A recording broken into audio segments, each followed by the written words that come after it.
तो यहाँ तक आप लोगों ने पढ़ लिया था। अब यहाँ से आपका स्टार्ट हो गया कि मतलब यहाँ से आपका प्रश्न है कि स्वरों के उच्चारण प्रायः कितने प्रकार से होते हैं। ठीक है, आपका क्वेश्चन है कि स्वरों के उच्चारण प्रायः कितने प्रकार से होते हैं। ठीक है, तो स्वरों के उच्चारण जो है प्रायः आपको जो है 4 प्रकार से होते हैं। कितने प्रकार से? 4 प्रकार से होते हैं। अब इसमें 4 प्रकार में देख लीजिए नाम क्या क्या है। 4 प्रकार में हो गया आपको क्या? निर्नुनासिक, अनुनासिक, उसके बाद हो गया सानुस्वार और आगे होता है आपको विसर्ग युक्त। स्वरों के उच्चारण प्रायः कितने प्रकार से होते हैं? 4 प्रकार से होते हैं, जिसमें पहला हो गया निर्नुनासिक। ठीक है, कहता है यदि स्वरों का उच्चारण सिर्फ मुख से किया जाए, किससे किया जाए? मुख से किया जाए, तो उसे हम क्या कहेंगे? निर्नुनासिक स्वर कहेंगे। ठीक है, जैसे में आधी, गोद। अब आगे है अनुनासिक। अनुनासिक, अनु मतलब मुख, नासिक मतलब नाक। देखो नाम में ही परिभाषा है। कहता है यदि स्वरों का उच्चारण मुख और नाक से किया जाए जिसमें कोमलता हो, जिसमें क्या हो? कोमलता हो, उसे हम क्या कहेंगे? अनुनासिक स्वर। जैसे में देख लो फॉर एग्जाम्पल, वहां पे है आधी, यहाँ पे हो गया आंधी, यहाँ पे है गोद, यहाँ पे है गोंद। गोंद कोमलता है ना, गोंद। आ जिसे लगता है कि आप जो बोलते हैं आंधी, तो आ के बाद लगता है आंधी, यानी अनु, ये जो मात्रा आता है ये चंद्र बिंदु तो लगता है नाक में आवाज चला गया है ना, और उसके बाद धी आता है, यानी क्या मुख और नाक दोनों से उच्चारित हो रहा है, तो ये हो जाएगा आपको अनुनासिक। आधी हो गया कौन सा? निर्नुनासिक। और आंधी क्या हो गया? अनुनासिक। फर्क कितना है कि उस पे चंद्र बिंदु नहीं है, इस पे चंद्र बिंदु है। और आपको अनुनासिक में क्या होती है बताइए तो? कोमलता होती है। क्या होती है इसके उच्चारण में? कोमलता होती है। अब है अगला सानुस्वार। कहता है इसमें स्वरों के ऊपर, ठीक है, अनुस्वार का प्रयोग होता है। देख लो यहाँ पे स्वर के ऊपर क्या है? अनुस्वार है। कहता है अनुस्वार का प्रयोग होता है। कहता है इसका उच्चारण नाक से होता है, यानी सिर्फ किससे? नाक से होता है। और कहता है उच्चारण में थोड़ी कठोरता होती है, इसे ही क्या कहते हैं? सानुस्वार। मतलब देख लो यहाँ पे चंद्र बिंदु है, यहाँ पे सिर्फ बिंदु है, अनुस्वार है, सॉरी सिर्फ अनुस्वार है, दोनों में अंतर है। यानी इसमें कठोरता होती है, इसमें अनुनासिक में कोमलता होती है। अब कैसे? थोड़ा सा उदाहरण के माध्यम से समझिए। उदाहरण तो मैंने पहले ही पीछे बता दिया। जैसे में अंगूर, जैसे में आप बोलते हैं आंधी, आंधी बोलते हैं तो लगता है हल्के में बोल लेते हैं आंधी, आंधी। उसी तरह बोलिए अंगूर, बोलिए अंगूर, थोड़ा सा लगता है ना, कठोरता नहीं लग रहा है। उच्चारण करेंगे तब पता चलेगा, ऐसे पता नहीं चलेगा। हाँ, मुंह बंद करके बैठे रहने से पता नहीं चले। जैसे बोलिए कंकन, कंकन, कंकन, कठोरता लगता है उच्चारण में। उसी तरह बोलते हैं गोंद, नॉर्मली बोल देते हैं गोंद, नॉर्मली बोल देते हैं आंधी। जरा सा भी कोई नहीं लग रहा है कि कठोरता है कहीं भी। वो उच्चारण 2 बार 4 बार 5 बार करिएगा तब पता चलेगा। तो समझ गए यहाँ तक? कहीं कोई दिक्कत? चलिए अब आगे है आपको विसर्ग युक्त। कहता है कि इसमें स्वरों के बाद विसर्ग का प्रयोग होता है। स्वरों के बाद किसका प्रयोग होता है? विसर्ग का प्रयोग होता है, जिसका उच्चारण घोष ध्वनि ह की तरह होती है, यानी होता है, यानी ह की तरह। मतलब हम उसका उच्चारण इस तरह करेंगे कि अंत में क्या होना चाहिए? ह होना चाहिए। जैसे आप मान लो कोई भी व्यंजन वर्ण आप उच्चारण करते हो, जैसे क, प, च, ट, कुछ भी, तो क, प के बाद क्या आता है? अ आता है, क्योंकि अ का कोई मात्रा होता नहीं, वो हमेशा क्या होता है? लुप्त होता है, साइलेंट मोड में होता है ना एक तरह से। तो उसी तरह यहाँ पे जब हम विसर्ग युक्त कोई जो शब्द रहेगा तो उच्चारण इस तरह करेंगे कि अंत में क्या आनी चाहिए? ह, लगे कि ह आ रहा है। जैसे फॉर एग्जाम्पल है प्रात, ठीक है, अगर इस विसर्ग को हम हटा दे, थोड़ी देर के लिए हटा देते हैं, तो इसको हम क्या पढ़ेंगे बताइए तो? सिर्फ पढ़ेंगे प्रात, प्रात, ठीक है। अब यहाँ पे विसर्ग मान लो लग गया, तब क्या पढ़ेंगे? प्रातः, यानी अंत में क्या आया? ह। तो आपका ये ना परिभाषा है कि विसर्ग का प्रयोग किस तरह होना चाहिए? घोष ध्वनि ह की तरह। ह क्या है? घोष वर्ण है। घोष आपने पढ़ा था या आगे पढ़ना है? आगे पढ़ना है, घोष और अघोष। तो आगे समझेंगे कि ह की तरह किस तरह कैसे होता है, ठीक है। जैसे मान लो जो है यहाँ पे स्वतः के बाद विसर्ग लग गया, तो इसको क्या पढ़ेंगे? स्वतः। अगर विसर्ग नहीं रहेगा तो स्वत, स्वत। व्याकरण का मतलब शुद्ध शुद्ध लिखना नहीं, पढ़ना भी आना चाहिए, बोलना भी आना चाहिए। चलिए, अच्छा यहाँ पे विसर्ग नहीं रहे तो क्या पढ़ेंगे? अत, अत। लग गया तो अतः। क्लियर है? अब बताएंगे थोड़ा सा एक ही सांस में, एक ही सांस में, मतलब यहाँ से वहां बताएंगे कि जो है पहला आपका क्या था भेद? निर्नुनासिक किसे कहेंगे? जी, अनुनासिक मुख और नाक से हो। उसके बाद क्या था आपको? सानु स्वार, जिसका उच्चारण सिर्फ और सिर्फ सिर्फ और सिर्फ नाक से हो, सिर्फ और सिर्फ नाक से हो। अंतिम हो गया विसर्ग युक्त, जिसमें उच्चारण क्या हो, क्या हो, घोष वर्ण ह की तरह हो। क्लियर है यहाँ तक? चलिए अब आगे आइए, बहुत अच्छा। चलिए अब अगला है स्वर व्यंजन संयोग। अब देखिए कि स्वर और व्यंजन का संयोग कैसे होता है, यानी मेल कैसे होता है। कहता है जब किसी व्यंजन के साथ स्वर की मात्राओं को प्रयोग में लाया जाता है, यानी मान लो कि कोई व्यंजन रहेगा और उसके साथ हम क्या लाएंगे, स्वर की मात्रा, यानी प्रयोग में लाएंगे, जो शुरू से हम बताते आ रहे हैं आपको कि किस तरह से होता है। कहता है प्रयोग में जब लाया जाता है तो उसे स्वर व्यंजन संयोग कहते हैं। यानी स्वर व्यंजन संयोग कि जब किसी व्यंजन के साथ स्वर के मात्राओं का, यानी एक तरफ रहेगा व्यंजन लेकिन उसमें हम जोड़ देंगे स्वर की क्या, मात्रा, कहता है प्रयोग में लाया जाता है तो उसे स्वर व्यंजन संयोग कहते हैं। कहता है अ स्वर जब किसी व्यंजन से मिलता है तब व्यंजन का हल चिन्ह लुप्त हो जाता है, क्योंकि आपको मैंने बताया था कि व्यंजन हमेशा बेचारा लूला लंग रहा है, आधा आधा रहता है। असली रूप में, ओरिजिनल अवस्था में, ओरिजिनल रूप में रहेगा तो वो हमेशा, जैसे मान लो क लिखेंगे, यहाँ पे देख लो जैसे क है, इसमें जो ये ऐसे ऐसे नीचे लगा हुआ है इसको हम क्या कहते हैं, हलंत कहते हैं। यानी इस क को जो है हमको पूरा पूरा ऐसे लिखना है तो इसमें देखो हमको क्या जोड़ना पड़ गया, अ जोड़ना पड़ गया। तो आपको यही ना है स्वर व्यंजन संयोग। देख लो क हलंत हो गया व्यंजन और अ हो गया आपको स्वर। तो यहाँ पे देखो व्यंजन और स्वर का मेल से क्या बन गया, क।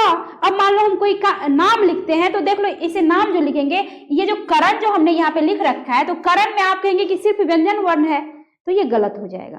कहेंगे इस करण में बताओ कि कौन कौन सा वर्ण है, तो लोग क्या कहेगा कि सिर्फ व्यंजन वर्ण है और क्या है, क र न सब तो व्यंजन है वर्ण है। नहीं, ये गलत हो गया। कैसे गलत हो गया, क्योंकि आपको व्यंजन वर्ण जब असली अवस्था में है तो ऐसे हो जाएगा क। देखो थोड़ा सा इसको तोड़ लेते हैं, प्लस इसमें क्या आ गया अ, तब ना होगा आपको क्या, पूरा क, तब क्या हो गया पूरा क। ठीक है, यानी इसको जोड़ देते हैं तब होता है पूरा का। ठीक, उसके बाद मान लो र है, चलो इसको भी थोड़ा सा तोड़ लेते हैं, तो र को क्या कर देंगे, हलंत कर दिए, प्लस इसमें क्या कर दिए, अ कर दिए, तब जाके हुआ ये पूरा र। क्या हुआ, पूरा र। अब अंतिम में आपको आ गया न। चलो न को भी थोड़ा सा हलंत कर देते हैं, यानी असली अवस्था में व्यंजन वर्ण को ले आते हैं। अब करते हैं अ, अब जाके हो गया ये क्या, पूरा न। अब देखो तो कैसे आप कह सकते हैं कि सिर्फ इसमें जो है करण में व्यंजन वर्ण है, यानी करण में जो है आपको क्या है, स्वर है। कितने स्वर है, 1 2 और 3। देख लो टोटल आपको हो गए 3 स्वर। तो इसी मेल को कहा जाता है स्वर व्यंजन संयोग। क्लियर है यहाँ तक? चलिए अब इसी तरह से अगला उच्चारण भी है, सॉरी अगला उदाहरण भी है, जैसे र हलंत हर्षऊ बराबर क्या हो गया, रू। ये सीखिए आप लोग। देख लो हर्षु है तो हर्षु में रू ऐसे लिखते हैं, रू जो है ऐसे भी होता है। देख लो और र हलंत जो दुर्गौ हो गया, यानी ये हो गया हरस्व उ और ये हो गया दीर्घ उ। मैंने आपको बताया था हरस्व मतलब क्या होता है, छोटा, छोटा यानी एक मात्रा का समय, और दीर्घ मतलब क्या होता है, बड़ा यानी एक से अधिक मात्रा का समय। तो देख लो हर्षऊ लगा है तो रू देख लो कुछ इस तरह लिखते हैं हम लोग, ऐसे लिखते हैं, ऐसे लिखते हैं। ठीक है, अगर र में दुर्गाओं की मात्रा लग गई तो तब किस तरह लिखते हैं, ऐसे। यानी आज के बाद आप लोग इसको और इसको अंतर समझेंगे इसमें कि ये अलग हुई ये अलग हुई, है ना। ये रू यानी इसमें हर्षु की मात्रा है, ये रू यानी इसमें दुर्गु की मात्रा है। क्लियर है यहाँ तक? चलिए इसी तरह अगला है श, तालव्य श में री जोड़ दिए तो श्री बन गया, शब्द इस तरह बन गया श्रृंगार। उसी तरह ह हलंत में री जोड़ दिए तो हिरी हो गया, शब्द इस तरह बन गया हृदय। तो देख रहे हैं किस तरह वर्ण का जो है मेल होता है स्वर व्यंजन का, और किस तरह हम एक एक वर्णों के मेल से, स्वर व्यंजन के मेल से जो है हम एक शब्द का क्या कर लेते हैं, निर्माण कर लेते हैं, कई सारा शब्दों को हम रच डालते हैं। तो यही कमाल है स्वर और व्यंजन के मेल का, स्वर और व्यंजन के संयोग का। क्लियर है यहाँ तक? चलिए अब आगे है, अब अगला आपका जो है प्रश्न है, कहता है व्यंजन वर्ण किसे कहते हैं। प्रश्न क्या है आपका, व्यंजन वर्ण किसे कहते हैं। कहता है कि जिन वर्णों का उच्चारण स्वर के सहारे होता है, किसके सहारे, स्वर के सहारे होता है, उसे व्यंजन वर्ण कहते हैं। जैसे में हो गया आपको क्या, क ख च ट त प, यानी आपको कवर्ग से पवर्ग तक का एक एक अक्षर यहाँ पे मैंने ले लिया है, तो यानी टोटल हो गया आपको व्यंजन वर्ण। अब यहाँ पे देख लो, अच्छा ये बताओ ये व्यंजन वर्ण अभी यहाँ पे अपने ओरिजिनल अवस्था में है या फिर उसमें कुछ मिक्स है, क्या मिक्स है, अ मिक्स है, अ है क्या, स्वर है। वेरी गुड, बहुत अच्छे। यानी यहाँ पे पूरा पूरा क है, अगर इसमें जो है यहाँ पे अगर हलंत लगा रहता तब हम समझते कि व्यंजन यहाँ पे क्या है, अपने ओरिजिनल रूप में है, लेकिन यहाँ पे हलंत नहीं है, इसका मतलब इसमें अ है यानी स्वर है। ठीक है। तो यानी स्वर है, तो यहाँ पे आपको वही लग रहा है कि जिन वर्णों का उच्चारण किसके सहारे, स्वर के सहारे हो। यहाँ पे आप असली रूप में जब लाएंगे ना इसको, चलो ना इसमें से थोड़ा सा अ जो है हम बाहर कर लेते हैं, ठीक है। पूरा पूरा क है, इसको देखो अभी लूल्हा लंगड़ा बनाते हैं। क में से थोड़ा सा अ को जो है ना थोड़ा सा बाहर कर लेते हैं। देखो ये बेचारा आधा हो गया, आधा का मतलब ये ऐसे हो गया, ठीक है। जैसे क्या, क्योंकि ये जो लिखते हैं तो आधा आधा होता है, यानी व्यंजन में स्वर की मेल जब होती है तभी वह पूरा पूरा अक्षर जो है लिखा जाता है, नहीं तो वो क्या होता है, आधा ही होता है। या तो आधा आप क में या किसी अक्षर में हलंत लगा के लिखो, या तो आप ऐसे लिखो, मान लो म लिखोगे या प लिखोगे या फिर मान लो च लिखोगे तो ऐसे लिखो, बात क्या हुई, बराबर है ना। या फिर हलंत लगा दो लिख के, बात बराबर।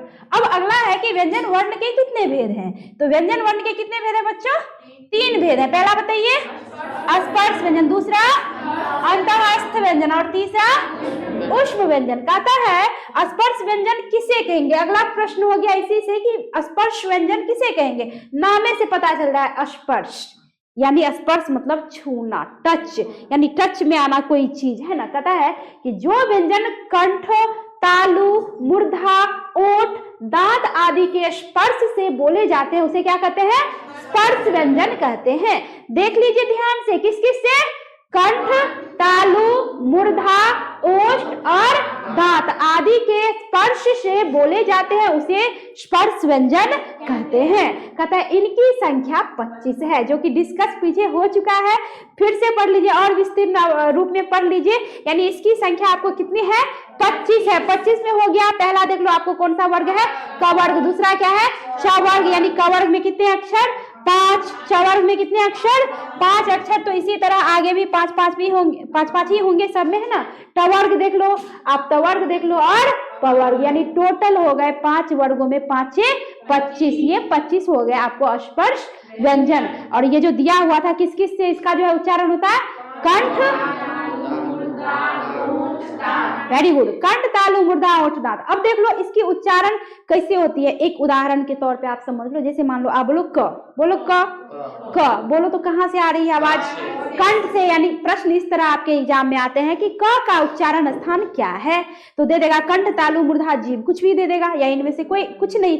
तो क वहां पे ये रट्टा मार के नहीं जाना है, वहां पे क पढ़ेंगे, क यानी किधर से आवाज आ रहा है तो कंठ से सीधे सीधे आ रहा है, तो क का उच्चारण स्थान क। ये रटने की चीज नहीं है, ये समझने की चीज है। जैसे मान लो कहेगा च का उच्चारण स्थान क्या है, अधिक पूछा जाता है प्रश्न, तो च जो हम बोलते हैं, बोले च, देखो तो पहली बार आवाज किधर से निकला, कहीं से नहीं निकला, मेरा जीभ ऊपर नीचे दाएं बाएं हो रहा है, बोले च।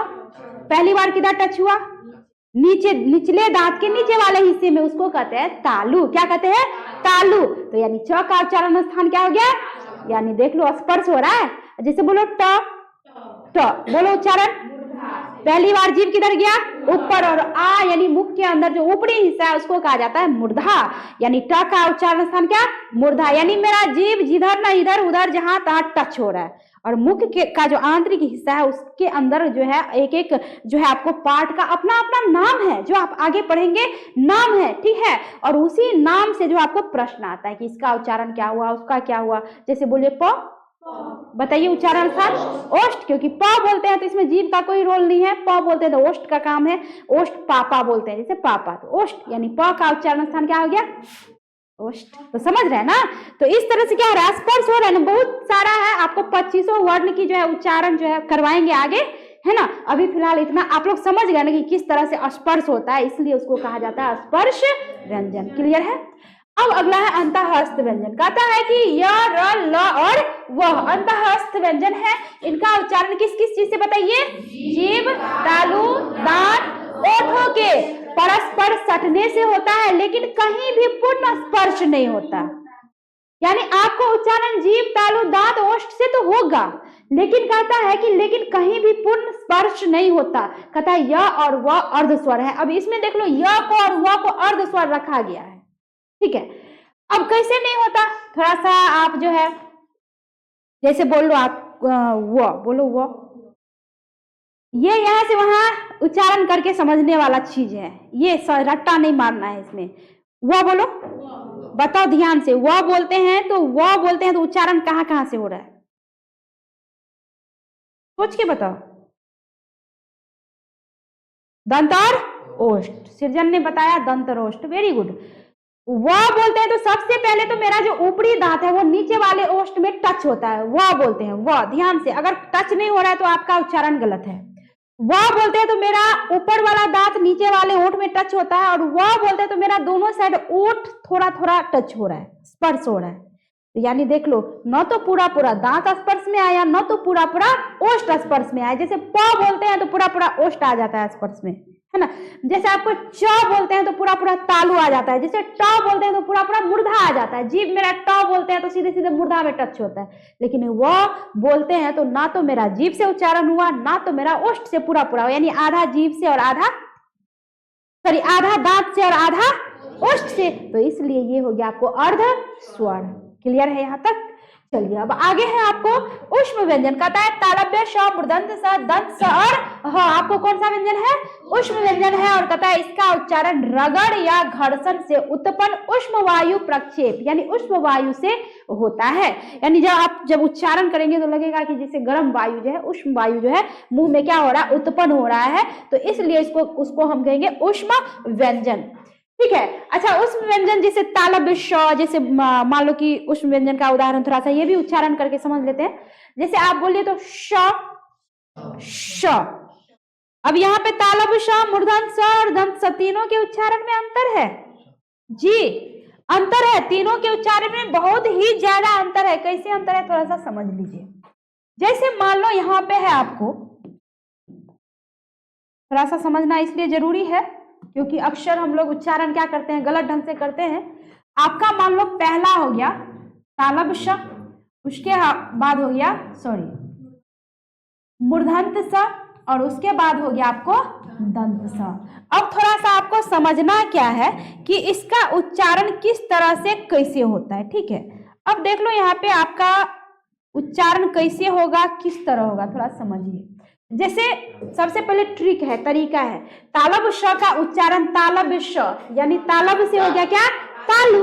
तो तालव्य स का उच्चारण तो सबसे पहले आपको क्या हो गया? तालु। अब है दंत स, मूर्धन्य स, तो मूर्धन्य स से क्या हो गया? मूर्धा। तो मूर्धन्य स का उच्चारण स्थान आपको क्या हो गया? मूर्धा। और उसके बाद जो है मूर्धा में हर्षु होगा या दुर्गु होगा? गलत तो नहीं लिख रहा है, दुर्गु होगा शायद, है ना, मूर्धा। और उसके बाद दंत स, दंत स अर्थात क्या?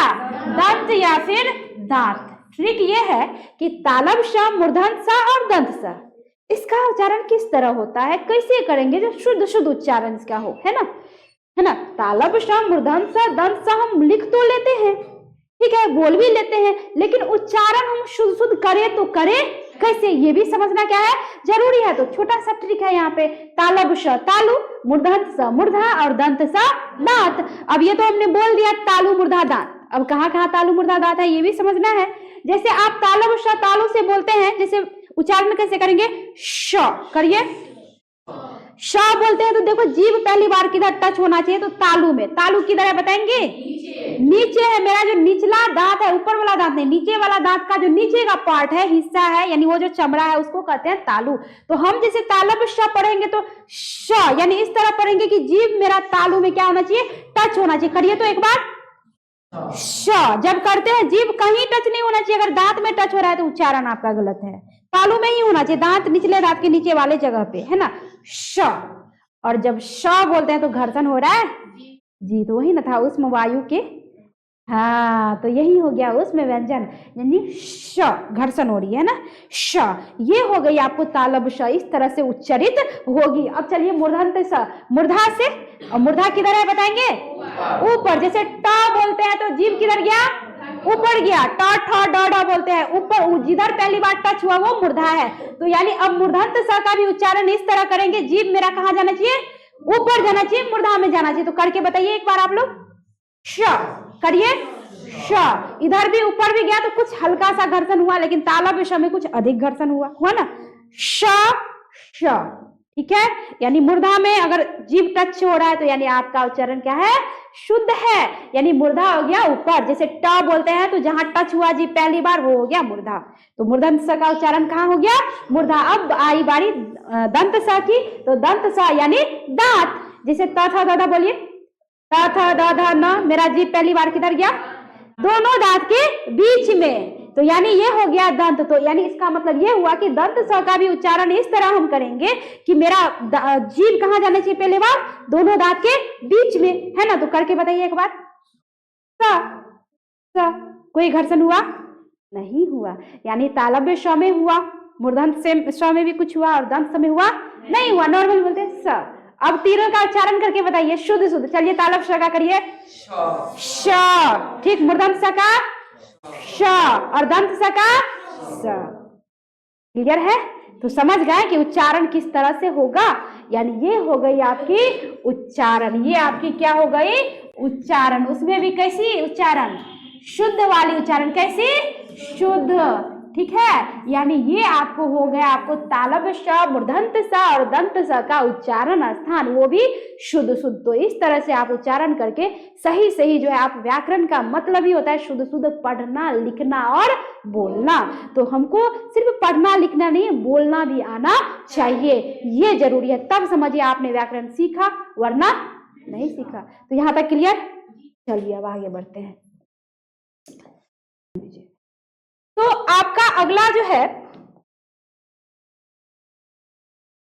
अगला प्रश्न है कि संयुक्त व्यंजन किसे कहते हैं। कहता है जो दो व्यंजनों के मेल से बनते हैं उन्हें क्या कहेंगे? कितने व्यंजनों के मेल से? दो व्यंजन। अब थोड़ा सा देख लेते हैं कैसे दो व्यंजनों का मेल होता है। जैसे क हलंत जोड़ स, कौन सा स है? मूर्धन्य स, यानी दोनों को हमने जोड़ दिया तो क्या बन गया? श, ठीक है। जैसे त हलंत जोड़ र, दोनों को जोड़ दिया क्या बना? त्र। ज हलंत जोड़ य, क्या बन गया? य। और तालव्य श हलंत जोड़, यहाँ पे हलंत यहाँ पे होनी चाहिए, यहाँ पे मिस्टेक हो गई है, श हलंत जोड़ र, क्या बन गया? स्र।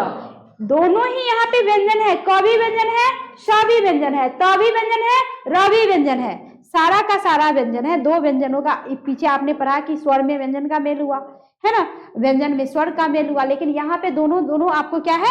व्यंजन ही है। तो यानी दो व्यंजनों के मेल से जो आपको बनते हैं उसको कहा जाता है संयुक्त व्यंजन। ये आपको क्या होगा? संयुक्त व्यंजन। क्लियर है यहाँ तक? ये है तल बिंदु वाले व्यंजन किसे कहते हैं? तल बिंदु, पहली बार पढ़ रहे हैं। हाँ, तल बिंदु वाले व्यंजन कहता है कि ऐसे शब्द जिनमें प्रयुक्त व्यंजन के नीचे, प्रयुक्त यानी कोई व्यंजन रहेगा जिसके क्या नीचे, कहता है कि बिंदु दिया जाता है, उसे तल बिंदु, तल व्यंजन वाले बिंदु कहते हैं। ठीक है, उसे उल्टा पुल्टा हो गया है क्या? तल बिंदु वाले, तल व्यंजन वाले, यहाँ पे होगा तल बिंदु वाले, यानी ये यहाँ पे आना चाहिए, यहाँ पे, ठीक है, यहाँ पे आएगा बिंदु। ठीक है, चलिए अब थोड़ा सा समझते हैं तल बिंदु वाले व्यंजन किसे कहते हैं। तो कहता है ऐसे शब्द जिनमें प्रयुक्त व्यंजन के नीचे, प्रयुक्त व्यंजन के नीचे कोई व्यंजन वर्ण रहेगा उसके नीचे कहता है बिंदु दिया जाता है, उसे तल बिंदु वाले व्यंजन कहते हैं। जैसे देख लीजिए थोड़ा सा कैसे है, जैसे में मान लो यहाँ हिंदी में पहले समझते हैं, जैसे यहाँ पे देख लो ड और नीचे में क्या दिया गया? बिंदु। अगर बिंदु हट गया तो पढ़ेंगे ड, अब बिंदु लग गया तो पढ़ेंगे र, बराबर है ना। तो देख लो यहाँ पे ये जो देख लो बिंदु नहीं लगा रहेगा तो इसको हम क्या पढ़ेंगे? ड। अब बिंदु लग गया तो क्या पढ़ेंगे? र। तो देखो बिंदु का भी क्या कमाल होता है, ये तल, यानी तल मतलब होता है नीचे, नीचे लग गया तो क्या हो गया? वर्ण बदल गया ना। इसी तरह देख लो यहाँ पे अगर ढ के नीचे बिंदु है, बिंदु नहीं रहेगा तो भी ढ ही पढ़ेंगे, अब बिंदु लग गया तो भी ढ ही पढ़ेंगे। लेकिन इसका जब हम शब्द में जब इसका प्रयोग करते हैं तो बिना बिंदु का जो ढ होता है उसका प्रयोग अलग तरीके से होता है, और जो बिंदु वाला ढ होता है उसका प्रयोग अलग तरीके से होता है। ये भी रीजन है, तो आगे पढ़ेंगे, वो सारा आगे ही पढ़ेंगे। कि यहाँ पे देखते होंगे कि ढ हम कभी कभी कैसे लिखते हैं, सिर्फ ऐसे भी लिखते हैं और सिर्फ ऐसे भी लिखते हैं, लेकिन दोनों का जब हम शब्द का निर्माण करेंगे, यानी कोई शब्द लिखते हैं, तो इसमें इस ढ का अलग महत्व है, इस ढ का अलग महत्व है, यानी इस ढ को अलग तरीके से प्रयोग होगा, इसका अलग कैसे होगा आगे जानेंगे। तो यहाँ आप फिलहाल समझ गए ना यहाँ पे। अब जैसे अंग्रेजी में देख लो, अंग्रेजी में ये हिंदी में था, अंग्रेजी में देख लो, जैसे ज के नीचे क्या, जैसे बोलेंगे क्या, ज के नीचे जो ये बिंदु लग गया इसको कहेंगे तल। जैसे फ के नीचे बिंदु लग गया तो, लेकिन इसका उच्चारण भी अलग तरीके से, बिंदु जहां लग जाता है तो उच्चारण में भी अंतर आ जाता है। जैसे बोलेंगे फास्ट, इंग्लिश में बोलते हैं ना फास्ट, उदाहरण हिंदी रखे हैं फास्ट। चलो आप जैसे ऐसे लिखते हो फास्ट, तो नॉर्मली पढ़ लेंगे फास्ट, और जब ये बिंदु लग गया तो पढ़ेंगे फास्ट। उच्चारण में क्या आ रहा है, अंतर आ रहा है। तो इसका भी, बिंदु का भी अपना अपना क्या होता है, महत्व होता है। और इस बिंदु को हम लोग नुक्ता भी कहते हैं। ठीक है, हाँ अब याद आया। अब देखिए यहाँ पे उर्दू में भी देख लीजिए, जैसे क के नीचे, ख के नीचे, ग के नीचे, ज के नीचे, जैसे फ के नीचे। जैसे मान लो आप, सबसे अच्छा उदाहरण क्या होगा, जैसे मान लो आप बाजार बोलो। अच्छा, जैसे मान लो यहाँ पे है बाजार, ठीक है। चलो इसके नीचे अभी बिंदु नहीं है तो पढ़ेंगे नॉर्मली बाजार। यहाँ पे हम बिंदु लगा दिए तब पढ़ेंगे बाजार। ज के जगह हो गया ज, ज के जगह ज, नॉर्मली ज। अब ये बिंदु लगने से क्या हो गया, ज। इसका मतलब ये भी हुआ कि बिंदु का प्रयोग इसलिए होता है ताकि ध्वनि में क्या आ जाए, विशेषता आ जाए। ध्वनि में क्या आ जाए, विशेषता आ जाए। तो समझ गए यहाँ पे कि तल बिंदु वाले व्यंजन क्या होता है और उसके प्रयोग से क्या कमाल हो जाता है। कमाल कुछ नहीं होता, ध्वनि में क्या आ जाती, विशेषता आ जाती है। चलिए अब आगे है आपका, अब थोड़ा सा समझिए। कहता है कि बड़ा र और ढ, कहता है इसका प्रयोग प्राय अक्षरों के बीच या अंत में होता है, शब्द के शुरू में नहीं। मैंने कहा था कि बिंदु लगेगा तो अलग महत्व, नहीं लगेगा तो अलग महत्व। अब देख लीजिए कैसे, जैसे सड़क जो लिखे हैं तो देख लो, र कहाँ आया, पढ़ना लिखे हैं तो ढ कहाँ आया, बिंदु वाला है तो बीच में आया है। ओढ़ना लिखे हैं तो ढ कहाँ आया, बीच में आया। अब आगे हथ करी, देखो कहाँ आया, अंत में। कहाँ आया, अंत में। कहाँ आया, अंत में। आपको क्या दिया है कि अगर इस तरह का जो वर्ण होगा तो इसका प्रयोग या तो बीच में होगा या तो अंत में होगा। कोई ऐसा आप उदाहरण मुझे बताइए जिसमें क्या कहते हैं, र या फिर ढ पहले आ जाए। मिल जाएगा जी, ढक्कन। लेकिन ढक्कन जो हम लिखेंगे तो यहां पे ये नहीं होगा, समझे। यानी बहुत मुश्किल से आपको मिलेगा ढ का जो है पहले पहले जो आ जाए किसी भी शब्द में, बहुत मुश्किल से मिलेगा। लेकिन मिलेगा भी तो इसमें ये बिंदु नहीं होगा। यानी बिंदु है तो उसका प्रयोग या तो बीच में होगा या तो अंत में होगा। क्लियर है यहाँ तक। अब अगला है आपको ज और फ। ये अंग्रेजी का उदाहरण हो गया तल बिंदु वाले। तो कहता है कि इनका प्रयोग अंग्रेजी भाषा से आए कुछ शब्दों में ध्वनि विशेष के लिए, किसके लिए, ध्वनि विशेष के लिए जो है कहता है होता है। जैसे में मान लो आप लिखोगे जीरो फास्ट फेल, अगर यहाँ पे ये बिंदु ना रहे तो पढ़ेंगे जीरो फास्ट फेल।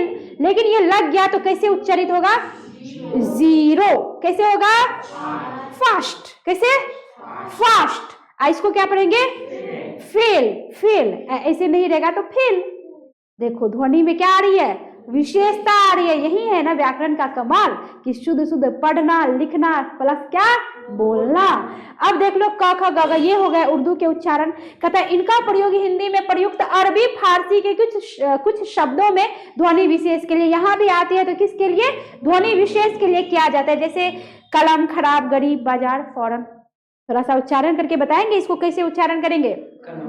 कलम ऐसे पढ़ेंगे, कलम ऐसे पढ़ेंगे, कलम। ठीक है, उच्चारण में अंतर आ रहा है ना।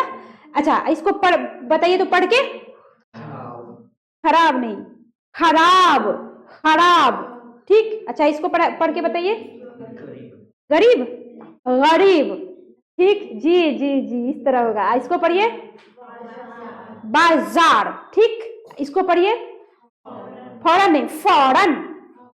यानी ध्वनि में आनी चाहिए विशेषता, तब आपका उच्चारण क्या है, शुद्ध है। क्लियर है यहाँ तक। अगला है वर्णों के उच्चारण स्थान किसे कहते हैं। अब आ गए आप लोग उच्चारण स्थान वाले पे, बहुत मोस्ट इंपोर्टेंट भी आए हैं, है ना। इसमें से बहुत प्रश्न आता है ऑब्जेक्टिव में। कहता है मुख के जिस भाग से वर्ण का उच्चारण किया जाता है वह भाग उस वर्ण का उच्चारण स्थान कहलाता है। यानी मेरा मुख जो है ना, ये आ वाला मुख, आ जी, हम बताए हैं कि इसके आंतरिक, इसका जो आंतरिक पार्ट है, प्रत्येक पार्ट का अपना अपना नाम है, प्रत्येक हिस्सा का नाम है। तो इस हिस्से से जो हम उच्चारण करते हैं, जैसे मान लो प बोलते हैं तो ओष्ठ का प्रयोग करते हैं। जैसे टाटा बोलते हैं, ट बोलते हैं, जीभ उच्चर गया, जीभ किधर गया, ऊपर गया, यानी मूर्धा का प्रयोग करते हैं। जैसे मान लो आप बोलेंगे ताता, क्या बोलेंगे तात, तो मेरा त बोलते हैं, तो जीभ पहली बार किधर गया, दोनों दांत के बीच में, यानी दंत का उच्चारण हुआ है ना। तो कहने का तात्पर्य यहाँ पे वही ना कहता है कि मुख के जिस भाग से वर्ण का उच्चारण किया जाता है उसी को कहा जाता है आपको क्या, वर्णों के उच्चारण स्थान। ठीक है, अब कहता है कि अगला है कि मुख्यतः जो है कितने हैं, यानी उच्चारण स्थान जो है मुख्यतः कितने हैं। तो मुख्यतः कितने हैं बताइए, 6 है, जिसमें पहला क्या हो गया, कंठ, दूसरा, नेक्स्ट बताइए, नेक्स्ट नेक्स्ट नेक्स्ट नासिका यानी नासिक यानी नाक। ठीक है, अब कहता है उच्चारण स्थान के आधार पर सभी वर्णों का वर्गीकरण किया गया है। ठीक है, कहता है वर्गीकरण किया गया है जो निम्नलिखित है। तो वर्गीकरण में पहला आपको क्या हो गया, कंठ्य वर्ण, उसके बाद तालव्य, उसके बाद मूर्धन्य, उसके बाद दंत्य, ओष्ठ्य, अनुनासिक, कंठ तालव्य और कंठोष्ठ्य, और उसके बाद दंतोष्ठ्य। अब इसको विस्तीर्ण रूप में कल यानी अगले दिन पढ़ेंगे। तो आज का क्लास यहीं तक।